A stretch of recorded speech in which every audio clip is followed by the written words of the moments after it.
This is Fireboy and Watergirls menu. Its purpose is simple, to navigate from level to level as you progress through the game. Navigating it is simple enough. Press continue after beating the level you were on, and then you click on the next level you want to go to. For speedrunners, the process is the same as it is for casual players. You just click continue and navigate to the next level as fast as possible. Or, well, it was the same until April 14th, 2024.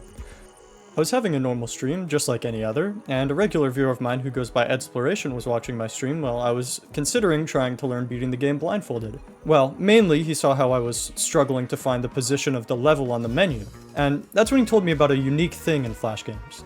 Basically, because Flash is so old, it was designed to be possible to navigate the menus without using the mouse by pressing tab to cycle through the menu options in a set order. Or you could use the arrow keys to navigate this little box around. And you could just press enter when you were on the level you wanted to go to. And voila!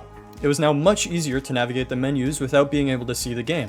But this made me wonder, is it possible that this technique to navigate the menu that went unused for decades could have some other uses? Well, I immediately found out that it was possible to do some interesting things on the main menu. Normally, after you press this button to pull up the instructions, you can't press any of the buttons on the main menu anymore because, well, the instructions menu was in the way. But with this, it was possible to, 1. Crash the game by loading way too many instructions, because the box would stay on the option to bring up the instructions, and you could just press enter over and over again to keep pulling up instructions. And 2, you could go into the game with the instructions menu open, because you are still also able to navigate the box around to the play button. And then from there, you could just load into a level and the instructions menu would just be in the background for some reason. There are some other weird things you can do with this new menuing, which I will be dubbing tab menuing from now on. But more importantly, how does it affect the speedrun? Well, it's pretty insane.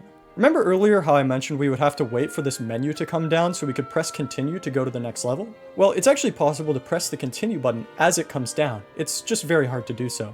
Basically, you would have to have the mouse high up and click on the exact right frame just as it came down to even have a chance of getting through. But because of how inconsistent this trick was, we would just hover the mouse around where the continue button would end up, which gave us much higher consistency while still being decently fast.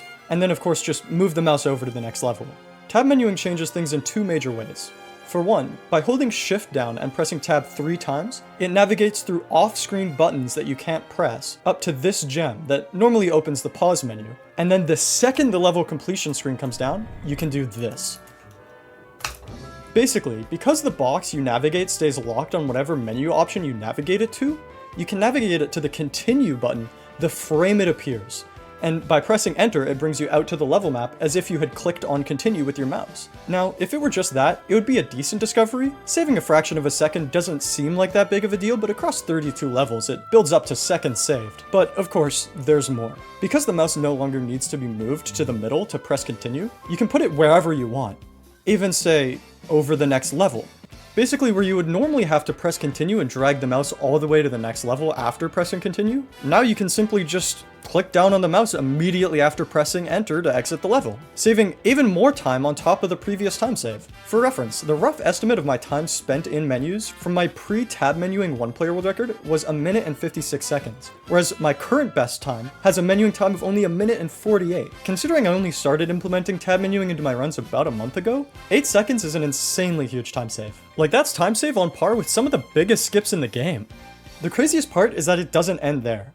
I haven't implemented this into my runs yet because we only just deliberated its legality, but going forward, I'm going to be using something to make tab menuing even faster: an overlay. Basically, instead of having to memorize these precise pixel lineups of the level positions from level to level, you can simply overlay a map of the outlines of each of the levels, allowing you to be perfectly lined up with each level, making lining up the mouse to the next level infinitely more consistent. The any percent 1-player record before tab menuing was discovered was a 16-minute 12-second time by me, and now it's all the way down to 15 minutes 57 seconds, just 3 seconds behind the 2-player record. And I hadn't even implemented overlays yet. With stuff like this being discovered and new runners appearing all the time, I truly think there's no better time for Fireboy and Watergirl speedrunning than right now. Well, that's all I've got for today.